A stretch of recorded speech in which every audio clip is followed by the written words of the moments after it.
Boa noite a todos. É uma alegria estar aqui no Centro Espírita Humberto de Campos, mais uma vez, recebendo vocês que estão aqui presencialmente ou através da nossa página no Facebook. Jesus nos disse que o maior de todos os mandamentos era amar a Deus sobre todas as coisas e que havia um segundo semelhante a este: amar ao próximo como a si mesmo. É muito simples, então, entender que a doutrina de Jesus se baseia no amor. O amor a Deus e amor ao próximo como a nós mesmos. Isso é de fácil compreensão por todos nós. O que talvez nós não tenhamos compreendido direito ainda, até o momento, é o que é, de fato, o amor. O que significa amar? E mais ainda, o que é o amor verdadeiro? Quando a gente aprende que deve amar, que o amor faz bem para nós e que o amor é aquilo que Deus espera de nós, a nossa vontade então é, se eu tenho que amar, eu vou amar. Eu vou aprender a amar.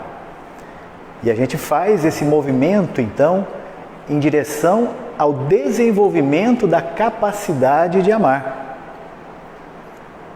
Mas muito daquilo que a gente trata por amor, nós vamos descobrir que não é.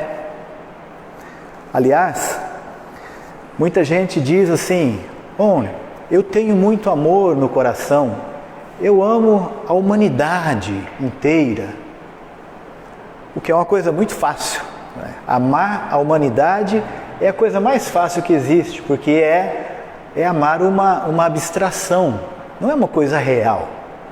Real é o humano que está ao nosso lado, cada um deles. Então muitos dizem: eu amo a humanidade, mas eu não consigo amar as pessoas que estão à minha volta, aqueles que convivem comigo. Ora, isso naturalmente é uma visão distorcida do amor. Amor não pode ser isso. Amor tem que ser alguma coisa que está aqui presente, perto, próximo de nós e que seja visível, que nós consigamos olhar o objeto do nosso amor, compreender a quem nós amamos, e não um amor à humanidade inteira. Não, nós não temos relação com a humanidade inteira, nós temos relações uns para com os outros, e essas relações mudam conforme as fases da vida vão mudando. Mas o fato é que o amor, ele deve ser desenvolvido por cada indivíduo. O amor não é um sentimento que é recebido por obra e graça do divino. O amor é algo que cada espírito deve desenvolver. O amor é uma virtude, e como toda virtude, ele é ativo, ou seja, as virtudes são ativas. Virtude não é aquilo que acontece conosco independentemente da nossa ação, da nossa vontade. Não. Virtude é aquilo que a gente conquista, não é aquilo que chega para nós de graça. Para a gente compreender melhor, existe um relato que havia um homem já idoso, experiente, vivido, e ele, numa determinada situação, vê um rapaz, e esse rapaz está se alimentando, ele está comendo um peixe. Mas ele come aquele peixe com uma boca boa, como se diz, demonstrando que estava sentindo um imenso prazer em comer aquele prato. Ou seja, aquilo era muito saboroso para ele, era muito agradável, e de tal forma chamou a atenção daquele senhor experiente, que ele parou, se dirigiu ao jovem e disse: estou vendo que você está se deleitando, se deliciando. Por quê? E o jovem responde: ora, é porque eu amo peixe. Então aquele senhor olha para ele por alguns instantes e diz: bem, então porque você ama o peixe, você resolveu pescá-lo, prepará-lo, cozinhá-lo, e agora está se alimentando dele? Sim, eu amo peixe. E pensem bem, se muito daquilo que se chama de amor no mundo hoje não é simplesmente amor a peixe. Ora, o jovem não ama o peixe, evidentemente não. Ele ama a si mesmo. E porque o peixe tem um gosto que lhe satisfaz, tem um sabor que lhe é agradável, que satisfaz um desejo, além de atender uma necessidade, em razão disso, ele que ama a si mesmo e que gosta das coisas boas para si, se deleita com o peixe. Mas ele não pode dizer que isso é amor. Evidentemente não. Isto é uma coisa que é bastante comum nas relações entre as pessoas também. Muito daquilo que a gente fala que é amor, na verdade não passa de amor a peixe. Por que isso? Dois jovens se conhecem, se apaixonam. Eles ainda não têm um relacionamento de longa data. Estão se conhecendo agora. E a paixão normalmente é assim. Ela chega rápido, explosiva e inesperada. Então eles estão, nesse momento, apaixonados. No entanto, enquanto isso não passar pelo teste do tempo, nós seremos incapazes de dizer se isso se tornará ou não amor. Por que isso? Porque naquele momento existe um sentimento em que um olhou para o outro e gostou do que viu. E algo lhe disse: essa pessoa me satisfaz, está de acordo com aquilo que eu sonhava quando eu pensava em encontrar alguém. A beleza dela, a aparência dela me agrada. Ela me oferece hoje algo que eu aprecio, mas ainda não posso chamar de amor. Mesmo que seja recíproco, a outra parte também tem isso. Então ambos naquele momento estão satisfazendo desejos mútuos que eles acreditam ser amor, principalmente quando são muito jovens, né? Que acreditam que aquilo é amor eterno, aquilo tem que ser amor eterno. Não importa se os mais experientes digam: olha, vai devagar, não é assim, eu já vi isso muitas vezes, eu já passei por isso. Não interessa. Naquele momento aquilo é amor.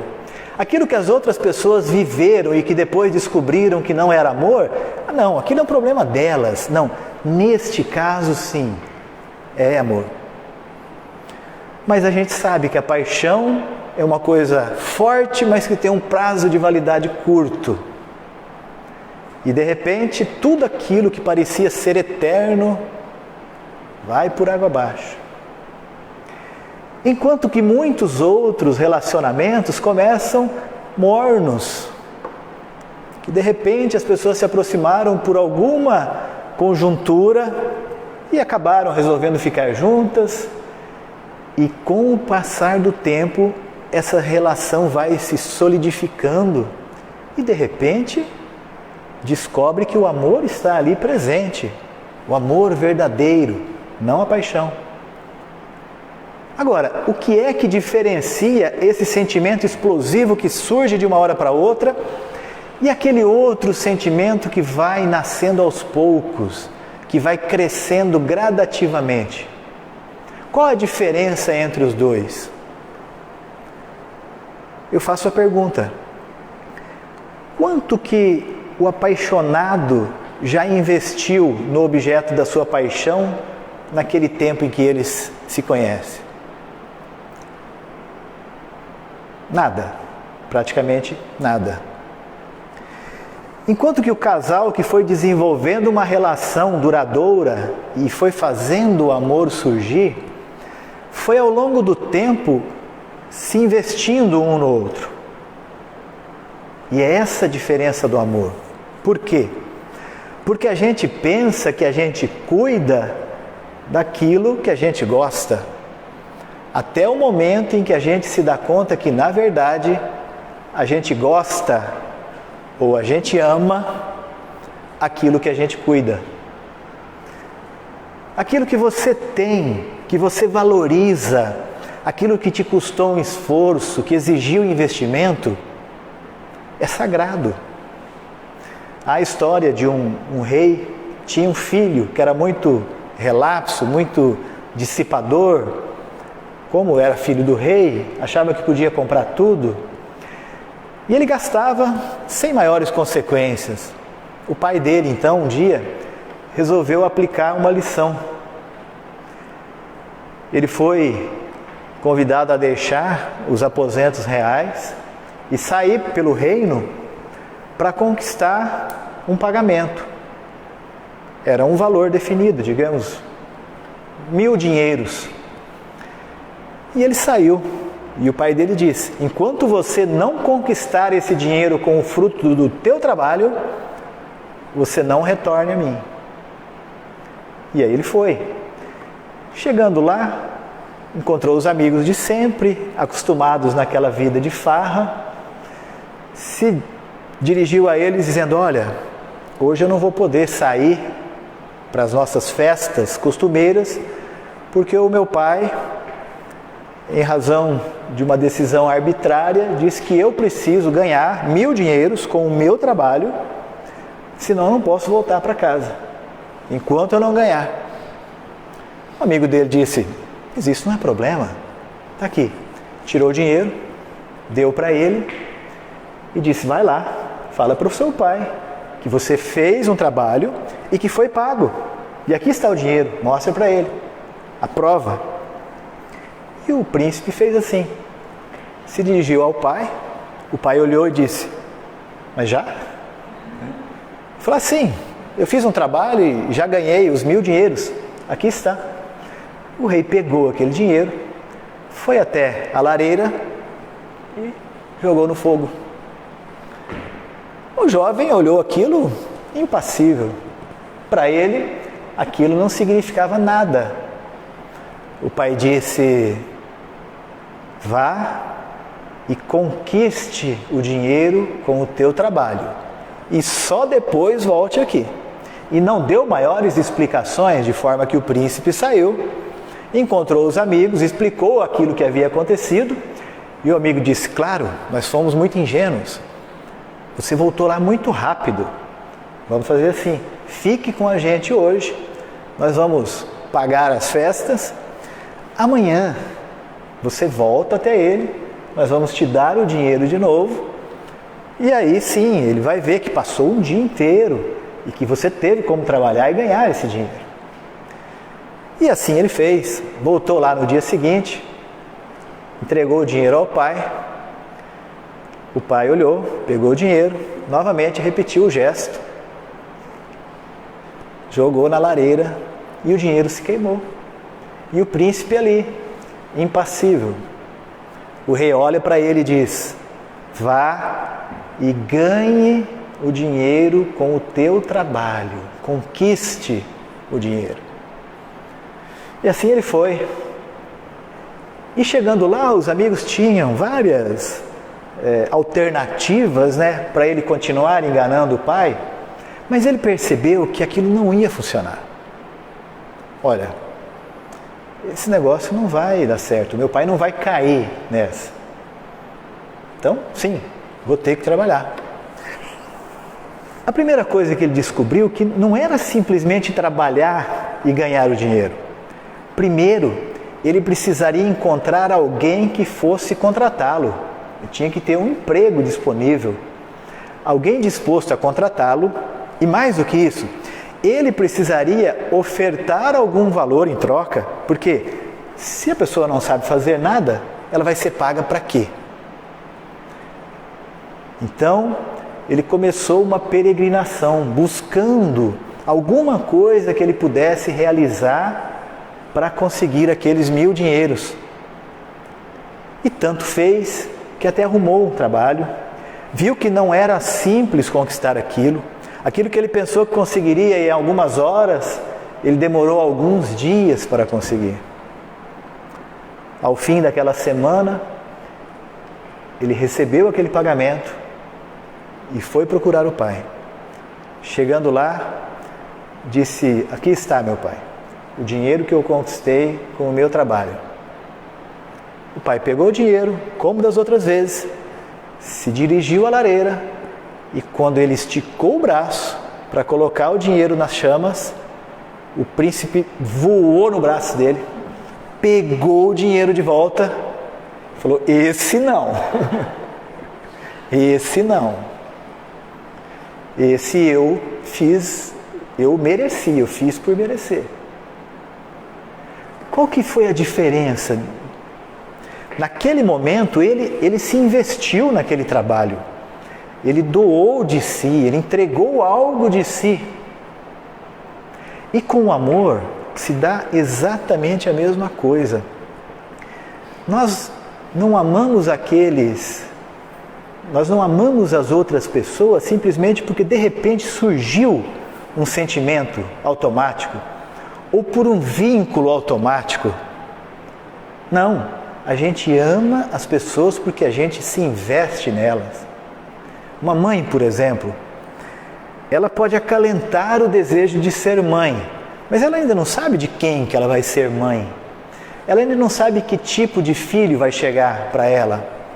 Mas quando ela engravida, ela já começa a nutrir por aquele ser um afeto, algo que vai ao longo do tempo crescendo, ganhando proporções.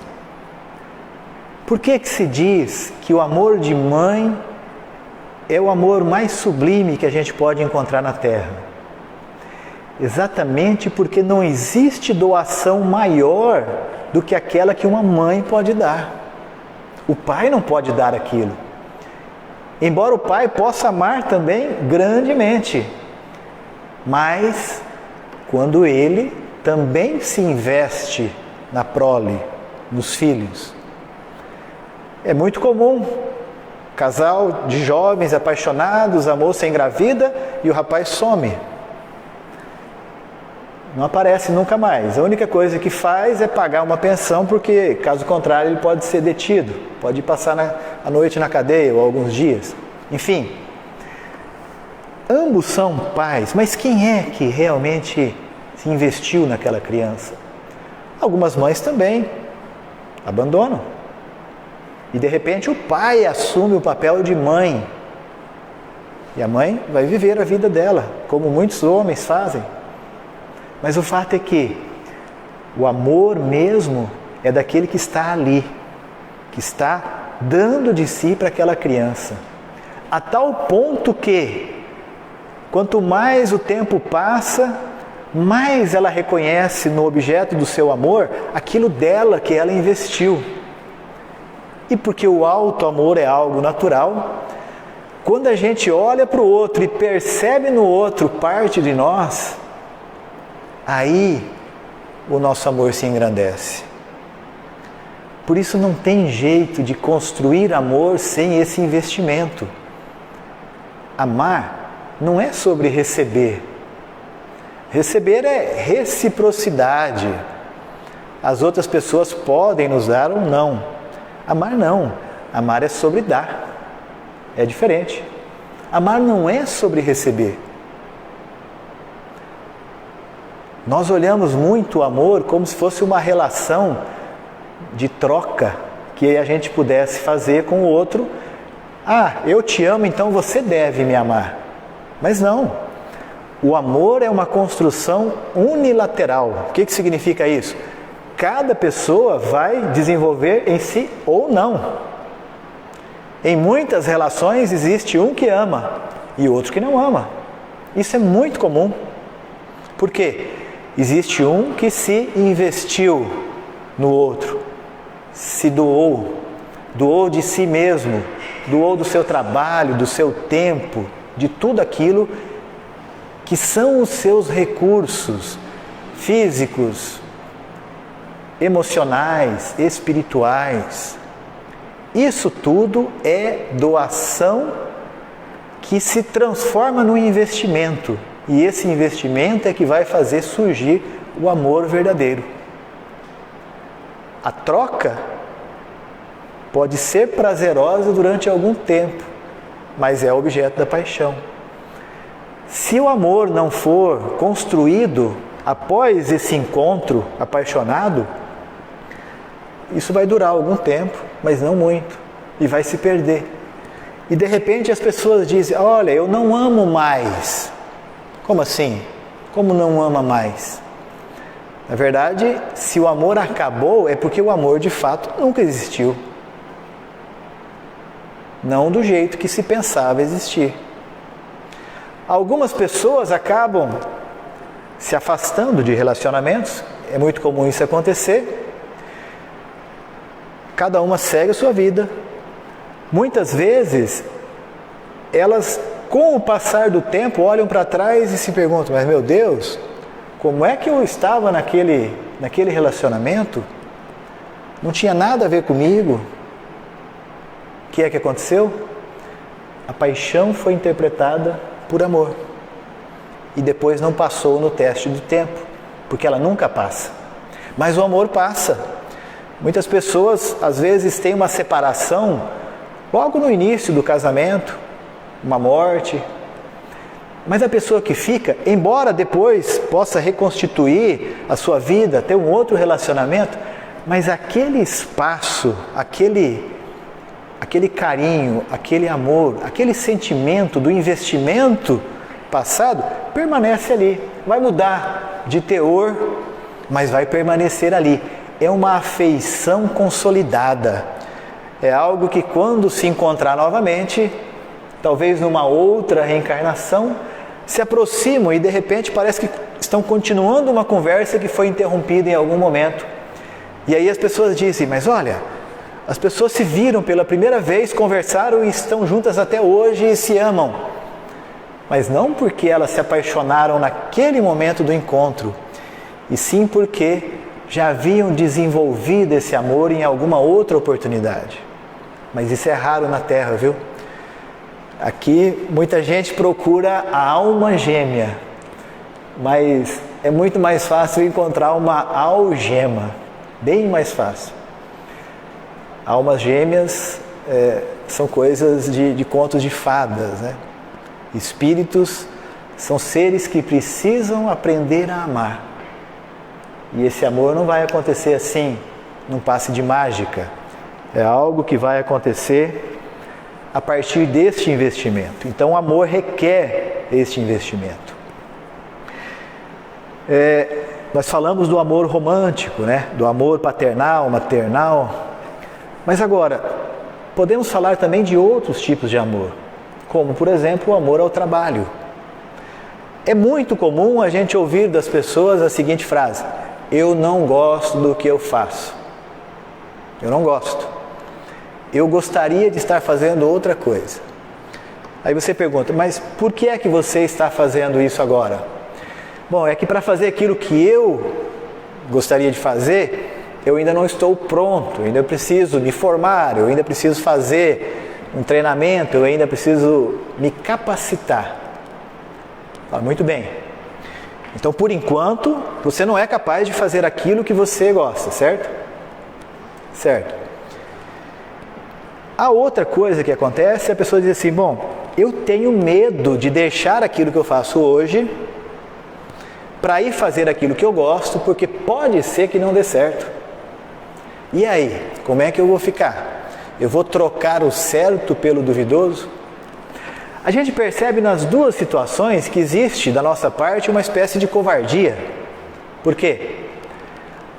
A gente prefere permanecer infeliz naquele lugar que a gente está, a correr o risco de perder alguns benefícios que a gente tem nele, se a gente resolver mudar para outro. E aí é que você encontra aquelas pessoas que se arrastam no seu trabalho, que fazem coisas que elas não veem valor, e isso não traz um sentimento de completude, um sentimento de estar criando algo positivo. E elas serão infelizes no trabalho para sempre. Agora, No outro caso, daquela pessoa que no momento faz uma coisa que não gosta, mas que quer fazer outra coisa que ela ainda não está preparada para fazer, qual que seria a melhor coisa a fazer? Focar naquele momento, naquele trabalho que ela realiza, durante o período para o qual ela é pago, com toda a sua atenção, com todo o seu zelo. Por quê? Porque quando você está precisando de alguém para desenvolver uma atividade e você vai escolher entre aquelas pessoas que estão ali fazendo uma atividade mais simples, para quem que você olha? Ou para quem que você olharia? É para aquela pessoa que acha que tem um potencial desperdiçado ali? Ou é para aquela pessoa que, embora você perceba que tem um potencial, mas ela age ali naquele trabalho simples com toda a devoção, com toda a dedicação? É óbvio que você vai escolher aquele que está se dedicando mais. Por quê? Porque se ele é capaz de se dedicar ali, vai ser capaz de se dedicar na outra função. E quem garante se aquele que acha que mereceria aquela função, uma vez recebendo-a, vai realmente se dedicar a ela? Ou umas semanas depois vai dizer, olha, na verdade não era bem isso que eu esperava, o que eu queria mesmo era aquele outro. Então não vou fazer bem esse aqui porque eu estou infeliz aqui, eu não gostaria de estar aqui. Então isso é o que faz com que muitas vezes a gente se arraste pelos trabalhos, acorde na segunda-feira com aquele sentimento ruim de que mais uma semana vai começar, quando, meus amigos, o fato de começar uma semana é uma bênção enorme. Quantas pessoas gostariam de fazer isso? Abrir os olhos e enxergar, conseguir se levantar da cama, ter um trabalho para o qual se dirigir. Então é evidente que quando nós nos dedicamos às coisas que nós fazemos, nós nos investimos nela.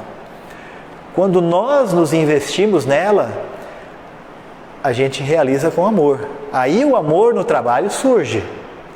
O amor no trabalho não vai surgir automaticamente quando a gente ganhar aquele cargo sonhado. Não, aquilo poderá ser o maior pesadelo da nossa vida. Muitas pessoas, elas almejam algumas coisas que acham que quando elas conquistarem, os céus vão se abrir, né? E tudo vai ser maravilhoso, os dias serão ensolarados. Mas não. Um grande atleta americano, numa entrevista, foi perguntado por uma repórter. Ela disse uma coisa que todo repórter costuma perguntar, né? Principalmente no fim das entrevistas. Se você pudesse dar um conselho para os jovens que estão começando hoje, né, que estão lá no início da escalada, o que é que você diria? Ele refletiu por alguns instantes e respondeu, olha, quando você chegar no topo, não tem nada lá em cima. Então se você não aproveitar a escalada, né? Se a tua escalada não for uma atividade prazerosa, que te dê razão para viver, né? Se o teu trabalho no dia a dia não for algo que te preencha o ser como algo que diz assim, eu sou útil, eu estou fazendo algo bom, eu amo isso que eu estou fazendo. Se isso não estiver presente e o seu objetivo, a sua mente estiver apenas lá no topo, saiba, quando você chegar lá em cima, não haverá nada lá. Então a nossa vida é assim, nos relacionamentos, no trabalho, onde quer que a gente esteja. Se a gente não aproveitar, se a gente não se sentir útil, se a gente não se doar aquilo que nós fazemos e aqueles com quem nós nos relacionamos, se a gente não fizer isso, esperando que em algum momento, de alguma forma, a gente vai ser recompensado de alguma maneira e algo vai acontecer na nossa vida num passe de mágica, nós estamos perdendo tempo. Não é o topo que importa, é a escalada, porque lá em cima não haverá nada. Então é isso, a viagem, que é a vida aqui nesse mundo, é uma viagem para ser aproveitada nas coisas que são viáveis para nós a cada dia. as coisas de amanhã poderão ser ou não. O amanhã pode guardar coisas maravilhosas para nós, ou não, nós não sabemos. O fato é que a única coisa que a gente tem é o dia de hoje, é o presente, que inclusive em português tem até esse nome igual àquilo que a gente dá para as outras pessoas quando a gente quer fazer um agrado, né? Dar um presente. Então nós temos o presente como isso, realmente, é tudo que nós temos. E quando se trata de amor verdadeiro, então, o único real, o único possível é esse que é construído através do investimento de nós mesmos em dar, não em receber. Se nós nos fizermos amáveis, isso significa viver de tal maneira que os outros tenham mais facilidade em nos amar, porque convenhamos, né? Alguns de nós somos bastante difíceis de ser amados, né? A gente faz de tudo para que as outras pessoas não nos amem. Mas, se nós fizermos minimamente a nossa parte para sermos amados, nós facilitaremos um bom pouco, a vida do próximo que deseja aprender a nos amar. Porque senão, por mais que ele invista em nós, por mais que ele se entregue de si, que ele dê aquilo que nós estamos precisando, por mais que ele se doe a nós, de nossa parte, nós não estaremos fazendo aquilo que Deus espera de nós, que além de amar, nós sejamos amáveis. Vamos facilitar um pouco a vida do próximo, do Filho de Deus. Já que o mandamento é esse, amai-vos uns aos outros, vamos pensar nisso. Sim, eu preciso aprender a amar. E para isso eu sei que agora eu preciso me investir no outro. Mas eu também quero me fazer amável, ser uma pessoa de melhor trato, né? Ser alguém mais merecedor do amor do próximo, porque isso pode acontecer também. Uma mãe pode, voltando ao exemplo, se devotar intensamente ao seu filho, que durante toda a vida nunca se fará merecedor desse amor, porque sempre irá contrariar as suas lições, os seus ensinamentos, os seus exemplos e fazer exatamente o contrário daquilo que ela almeja que ele faça. Ela vai continuar amando, porque isso é da natureza do amor. O filho pode se tornar o maior criminoso da terra. A mãe, o pai, quem o ama, vai continuar amando. Mas e aí, da parte dele, de que serviu? Sem dúvida, os pais, aqueles que o amam, vão se elevar com esse amor. Mas e ele, tendo recebido tanto amor, o que é que fez com isso? Então, quando a gente fala de amar, não é para se posicionar apenas do lado daquele que quer aprender a amar, mas sim do outro lado, daquele que é amado e que deve se perguntar: o que é que eu estou fazendo do amor que você me concedeu? O que é que eu estou fazendo do amor que você tem me dado durante toda a minha vida? É uma pergunta importante a se fazer. Deus nos ama? É claro que nos ama. Nós somos filhos de Deus. Então imagina, se Deus não se investiu em nós, Ele nos criou, nos deu a vida, mas não apenas isso, não apenas nos deu a vida quando nos criou, mas sustenta essa vida até hoje. É isso que Deus faz. Ou seja, por que é que Deus nos ama? Exatamente por isso, porque nós fomos criados por Ele com virtudes, ainda que em menor escala, semelhantes a que ele possui. Tanto é que se diz, simbolicamente, que o homem foi criado à imagem e semelhança de Deus. Não quer dizer, materialmente falando, mas sim do ponto de vista das virtudes. E Jesus? Jesus nos ama? Ou melhor, falando primeiro de Deus, e nós em relação a Deus? Nós já amamos Deus? É impossível responder isso, mas tem uma proxy, tem um método de comparação. Nós amamos o próximo? Porque quando Jesus disse que nós devemos amar a Deus sobre todas as coisas, Ele disse que ia dar um segundo mandamento semelhante àquele. Ama o próximo como a ti mesmo. Quer dizer que nós temos um balizador nesse caso para saber se nós amamos a Deus. Nós amamos o próximo? Então, se sim, nós já amamos a Deus. E o Cristo nos ama, sabendo que Ele é responsável por toda essa comunidade de espíritos ligados à terra, na carne ou na espiritualidade, vemos que nós temos um vínculo com o Mestre, de alguma maneira. Da parte dele para nós, esse vínculo já está estabelecido. Quando isso aconteceu? Não sabemos. De alguma maneira, Jesus tem para conosco uma responsabilidade, uma ligação e certamente muito amor. Ainda talvez no futuro, certamente, vamos saber por quê, né? Qual é essa nossa ligação com o Cristo?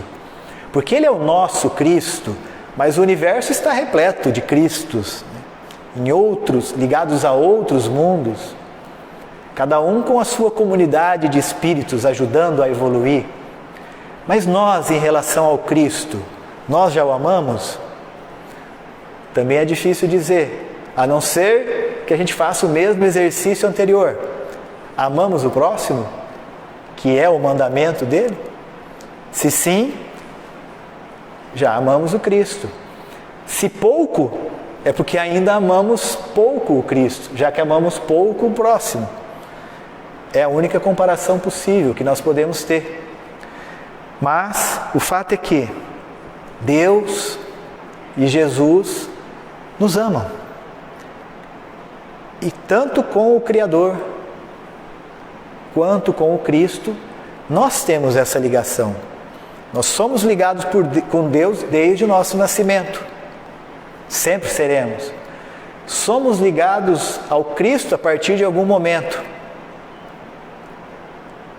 E eles se investiram, no caso do Cristo, o trabalho realizado por Ele, na sua missão aqui na Terra, aquilo tudo que Ele passou para deixar um ensinamento para nós, é o maior exemplo de doação que nós podemos enxergar aqui neste mundo.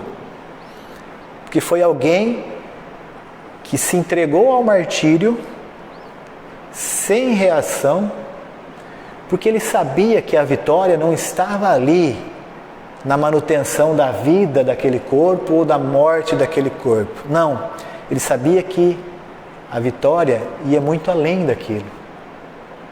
A vitória estava determinada já desde o começo, no momento em que ele amou esse grupo de espíritos. Então é aí que nós estamos. É nesse ponto que nós nos encontramos. A pergunta é: como temos amado? O quanto temos investido naqueles com quem nos relacionamos para fazer esse amor prosperar, esse amor crescer, esse amor florescer e frutificar? É a pergunta que fica para cada um de nós. E não se espera aí que a gente saia dizendo a resposta aos quatro ventos. É algo da nossa intimidade. O Espiritismo vem nos ensinar, vem nos mostrar o caminho, mas os passos quem devem dar somos nós mesmos, cada um de nós, fazendo o investimento necessário para aprender a amar cada vez mais, para que a gente possa chegar ao fim dessa jornada e olhar e ver que cada passo foi aproveitado, e que ao contrário daquele que chegou no monte, olhou e lá de cima viu que não tinha nada, a gente perceba que foi na escalada, no dia a dia, na luta, nas dificuldades comuns, que nós vencemos as batalhas, que nós crescemos, que desenvolvemos o amor em nós e que nos aproximamos um pouco mais do amor divino. Muito obrigado a todos. Nós vamos agora fazer a nossa oração de encerramento. Deus de eterna bondade, em prece de louvor entregamos-te nossa alma. Sê bendito, ó Pai, por todos os recursos, ferramentas, processos e medidas dos quais te utilizastes, a fim de que nós percebamos que tudo devemos a Ti. Agradecemos-te, pois, o tesouro da vida, a presença do amor, a constância do tempo, o sustento da fé, o calor da esperança que nos acena o porvir, o santo privilégio de servir, o pensamento reto que nos faz discernir o que é mal e o que é bem, na clara obrigação de nunca desprezar ou de ferir alguém. Agradecemos-te ainda a visão das estrelas a esmaltarem de glória o lar celeste, as flores no caminho, os braços que nos amparam e os gestos de carinho dos corações queridos que nos deste. Por tudo te agradecemos, e quando te aprouver despojar-nos dos bens com que nos exaltas, ensina-nos, Senhor, a devolver tudo o que nos emprestastes, mas por piedade, ó Pai, deixa-nos ainda, por apoio e dever, a bênção de aceitar e o dom de compreender. Muita paz.